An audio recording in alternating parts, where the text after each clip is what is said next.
Saya pernah ditanya sama orang yang kuliah di Inggris, di Swiss, Gus, saya ini kan orang Indonesia tapi pengagum negara Swiss, Swedia, negara di sana itu makmur, terus tertib.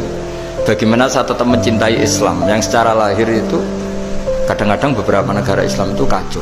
Ada seorang mahasiswa tanya gitu.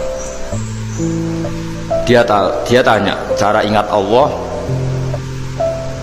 dia membela Islam kira-kira gitu. Terus saya berita, tak kasih tahu dia.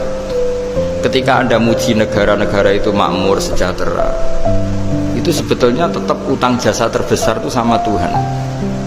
Pejabat bisa apa ketika Allah misalnya nggak bikin air? Negara bisa apa misalnya ketika Allah itu nggak bikin oksigen? Tetap semua ketertiban itu karena kehendak Allah. Berarti utang jasa kamu di negara manapun tetap sama Allah, bukan pada yang lain. Bahwa ada hukum sosial manusia, oke lah, kedua, ketiga, dia harus terima kasih. Hanya dia sadar.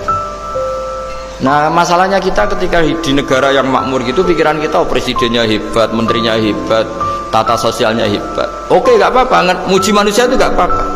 Tapi tetap itu semua di bawah muji Allah Subhanahu wa ta'ala. Ada air begini ciptaan Allah, ada oksigen sehat ciptaannya Allah. Sehingga muji pertama itu kepada apa artinya kehebatan manusia ketika ada gempa besar, ada likuifaksi, ada macam-macam.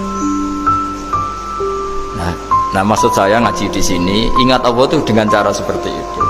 Sehingga ketika kita hidup di negara manapun, ya utang jasa pertama pikiran kita sama Allah Subhanahu wa ta'ala.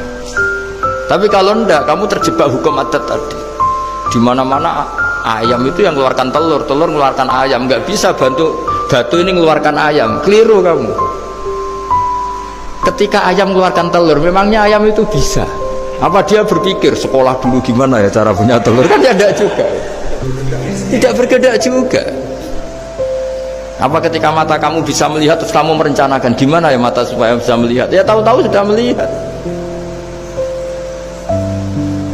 Nah, di sini disebut afa'ayina bil khalqil awwal ansa'aha awalan wa marrah wa huwa alladhi yabda'ul khalqa tsumma yu'iduhu wa huwa ahwanu alaih. Allah selalu mengingatkan. Nah, iman yang baik itu iman yang seperti saya utarakan tadi. Kamu ingat kekuasaan Allah ketika belum ada apa-apa. Belum ada apa-apa ya Allah bikin manusia itu dari tanah, bikin ayam ya dari tanah, bikin sapi ya dari tanah. Bahkan semuanya dari ketiadaan. Nah, dengan iman seperti itu, nanti kalau kamu ngaji hadis, Nabi bisa mengeluarkan air dari apa?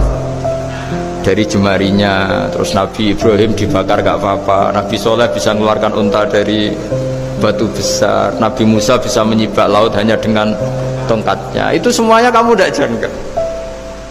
Karena tadi ingat bahwa